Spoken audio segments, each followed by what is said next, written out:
UFC 290, meus amigos, é o esquenta, né? Começou esse mês já com tudo a mil vapor, grandes eventos, grandes lutas e tem muita prévia pra gente fazer aqui. Nós vamos começar com essa, Yair Rodrigues versus Alexander Volkanovski. Volkanovski vai para a quinta defesa de cinturão.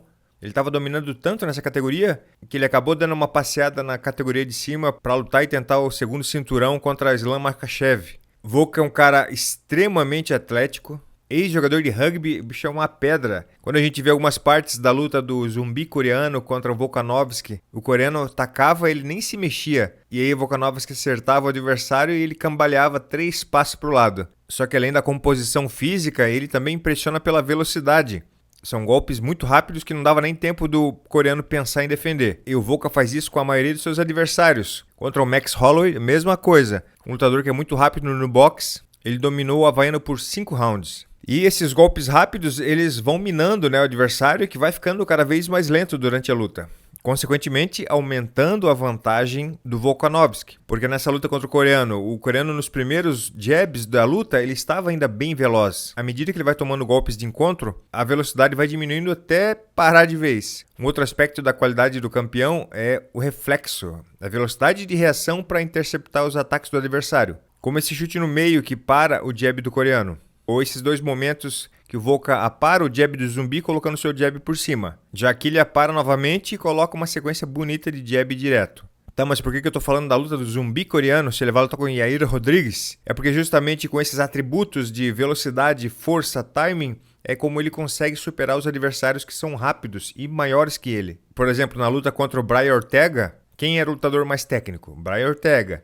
Quem era o lutador com o maior número de faixas preta? Brian Ortega. Mesmo assim, Alexandre o Grande defendeu seu cinturão lindamente. Porque de todas as evoluções nesse esporte, existe uma coisa que nunca mudou desde os primórdios do UFC em 1993. O lutador que tiver mais condicionamento cardiovascular durante a luta é o cara que leva vantagem. O lutador que se mantém mais tempo por cima soltando golpes no rosto do colega é o cara que vai levar vantagem. E o lutador que estiver mais treinado e mais preparado psicologicamente é o que vai levar vantagem. E o baixinho Volkanovski tem todas essas capacidades. Mas não é só no atleticismo que ele vence suas lutas, ele também tem técnica e estratégia. E o que chama bastante atenção na sua movimentação em pé é que ele toda hora está buscando ângulos para bater.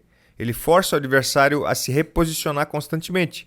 Por isso ele está sempre um passo à frente. Quando ele se movimenta, o adversário se ajeita, aí ele se movimenta de novo, o adversário é obrigado a se reposicionar, e antes que o adversário se reposicione, o Volkanovski pode atacar primeiro porque está em melhor posicionamento. Isso se torna muito difícil de entrar no raio de ação de forma limpa, sem receber uma punição por isso. E essa qualidade vai ser muito importante contra o mexicano Yair Rodrigues, porque a gente viu o que pode acontecer quando o adversário avança em linha reta para cima do Yair Rodrigues. Até o último segundo o mexicano é um perigo, pode tirar um golpe perigoso da cartola. Ainda na parte em pé, Volkanovski tem um belo cruzado de esquerda. Ele desfere muitas combinações de 2 cruzados, direita e esquerda. Contra o Brian Ortega, foram muitos momentos em que esses 2 golpes chegavam por cima dos golpes do Ortega. E é uma coisa interessante, Yair Rodrigues acredito que uns 10 centímetros maior que o Volkanovski, só que a sua envergadura, o seu alcance de braço é exatamente o mesmo. E o Volkanovski, na malandragem, coloca o seu adversário para andar, quando chega perto da grade ele não tem mais para onde ir,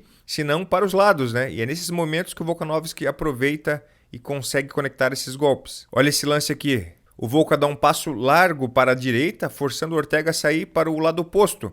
Isso é exatamente o que ele queria, pois ainda enfatiza o movimento soltando um cruzado de direita para o Ortega achar que estava fazendo a defesa corretamente, mas o objetivo final não era o cruzado de direita, e sim o cruzado de esquerda, que vem de encontro com o movimento do Ortega. Para compensar também essa baixa estatura, ele trabalha muito bem as fintas. Ainda falando da luta contra o Ortega, olha quantas fintas ele fez nos primeiros 10 segundos de luta.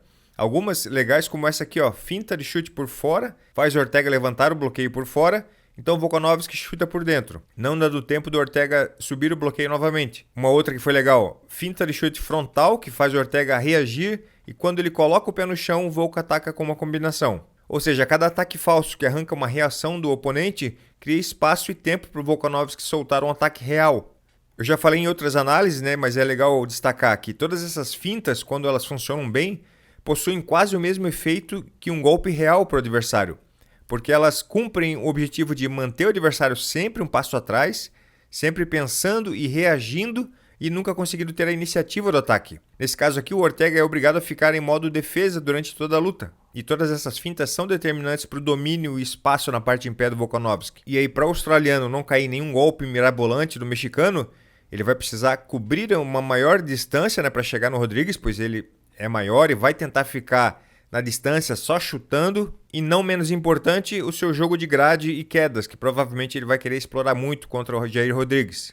Volkanovski é excelente no jogo do ground and pound, mas ele vai tentar frustrar, tentar cansar e dominar nos pontos, principalmente Jair Rodrigues. E um dos elementos para isso, com certeza, vai ser o jogo na grade. Mas para chegar na grade ou para chegar numa queda, ele precisa ter uma aproximação cautelosa, né? Porque nunca se sabe o que vem no arsenal de golpes do Jair Rodrigues. E isso ele vai conseguir através das fintas e dos contragolpes. Já o mexicano, que está tentando o terceiro cinturão para o México, é completamente azarão nessa luta, certo? As pessoas estão falando que talvez o estilo não case, poderia ser um domínio completo do Volkanovski, como o Frank Edgar fez, por exemplo. Colocou o Jair Rodrigues no chão e ficou no ground and pound. E na teoria, o Volkanovski derruba tão bem quanto o Edgar e é mais poderoso no ground and pound. E se o Volkanovski conseguiu executar essas grandes posições em cima do Islam Makhachev, que é mais pesado e que é monstro no wrestling, então tudo indica que o mexicano não teria condições de evitar essas posições contra o campeão.